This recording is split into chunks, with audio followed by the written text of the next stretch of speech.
Lightcolorshadow with the review for the Nikkor 70-200 2.8E f-LED. Nikon's latest zoom lens upgrade for the Trinity comes with a weight of 1.4 kilograms and 88.5 cm diameter, so it is one of the bigger and heavier lenses. It has 22 glass elements and a 77mm filter thread.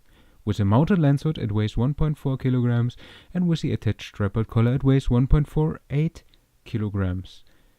Unfortunately, the tripod collar is not Arca Swiss compatible or to any other system, so you have to add an extra adapter for tripod mounting.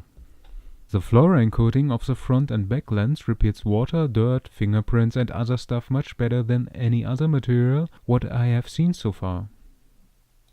A lot of reviewers complain about the new arrangement of the focus and zoom ring. The old 70-200 has a zoom ring at the rear and the focus ring at the front. The new one makes it reverse, and a lot of other Nikon lenses do it like the old one. For me the handling felt at first a bit unfamiliar, but after some hours working with the lens I got used to it.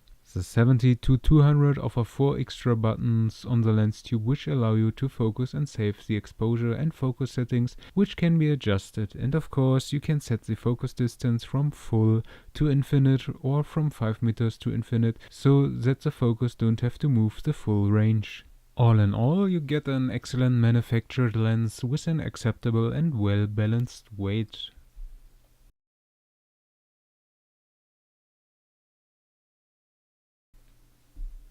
Let's talk about the performance of this lens. That's what it's all about. To summarize it quickly, this lens delivers an outstanding sharpness. And here's the proof. I took these two images on a symmetry on a sunny autumn day, and please concentrate on the grade of the door at the end of the way. I go to 100% now and I switch to the next shot. You see any difference in sharpness? I don't, because there is no visible difference from f-2.8 to f9 in this example, and this is absolutely remarkable. Of course you have a deeper depth of field, what you can see on the outer parts of the two photos, but the sharpness of the open aperture is identical to a closed aperture. So in comparison you can see it better. So let me click here. And on the right side you have the shot with f-2.8, and on the left side you have the shot with f9. No visible difference. Some other reviewers said it already, it is system-wide the best 70-200 zoom lens. We continue with another photo. This shot was taken with an aperture of 8 at 105mm. With this aperture you reach the maximum depth of field from the corner to the center, full sharpness. It's a bit too dark, so I'll bump up the exposure in a second so you can see more details right there. So this shot was taken during sunset and it delivers some nice colors in the sky, and let me add, all images are unprocessed directly out of the cam.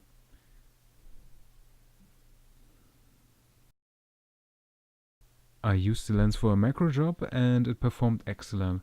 In the 100% view you can see the fine structures of the leaf, and I took this freehand with an exposure time of 1/15 of a second at 200mm with an open aperture of 2.8. And this is the next huge advantage of the 70-200, the VR. With this relatively long exposure time, I used such a long focal length and got a sharp and useful photo. This result speaks for itself. So consider the fine lines of the leaf. It is just amazing. And this shot shows us how reliable the autofocus works in low light situations. I bumped up my ISO to the native maximum 12,800 for short exposure times, and the lens did a fantastic job. I zoom in and you can see the focus hit correct and the whole camera system made a useful image. Of course you have some visible noise, but in the fitted view you have a really good photo. and some ducks during flight over the foggy and hazy Elbe River on the morning. Longer focal lengths would be better, but with a crop the image would work. And the autofocus did here also a good job. And last but not least, some sport photographs. This is a friend of mine. He's a personal fitness coach and makes some kettlebell swings with a really heavy kettlebell. But let's take a look on his concentrated face. It has a brilliant sharpness at, surprise, f-2.8. Of course some noise at ISO 4000, but this is absolutely okay. You can see the sharpness, his eyes are sharp, the beard is sharp, and here's another shot from him, also at f-2.8, and here the same details. Beard and eyes are really sharp.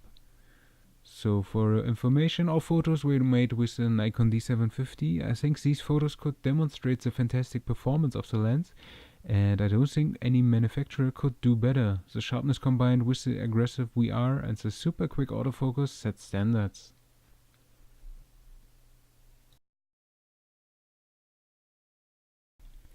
This part of the review should demonstrate how fast the autofocus is working.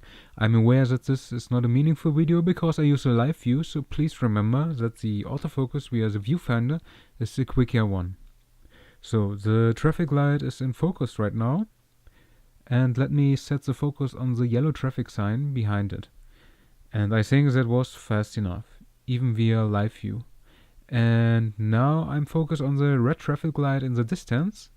And you can see it is quick and reliable even with small details. What about moving subjects? Concentrate on the black-dressed gentleman with a sports bag. And now on the black-dressed lady who is crossing the street. I think you can suppose how good the focus is working in a real situation. And for your information, these recordings were made at 200mm at f2.8.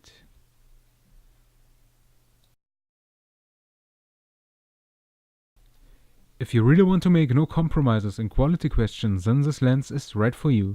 Unrivaled sharpness at an already open aperture, excellent weather sealing and a damn fast autofocus paired with an outstanding stabilizer. You have to put a lot of money on the table, 2,700 euros here in Germany and $2,500 in the US, but if you can afford it, I would recommend it. The 70-200 offers you the 85mm and the 105mm focal lengths with a useful open aperture for portraits and the 200mm for sports or wildlife. This lens complements my backpack very well. When I go on a trip, I now have all the important focal lengths at the super level with me. The counterpart would be to buy the prime lenses, which of course add up to more weight and would be much more expensive. And that's it for now, Light Color Shadow. You can read the review for the 70-200 on my website, Lightcolorshadow.com. And that was my first video review. Thanks for watching. I hope you liked it. I appreciate every kind of feedback. So leave a comment, thumbs up, and follow me on Twitter, Instagram, Facebook for more. So thanks for watching again. Until next time, bye bye.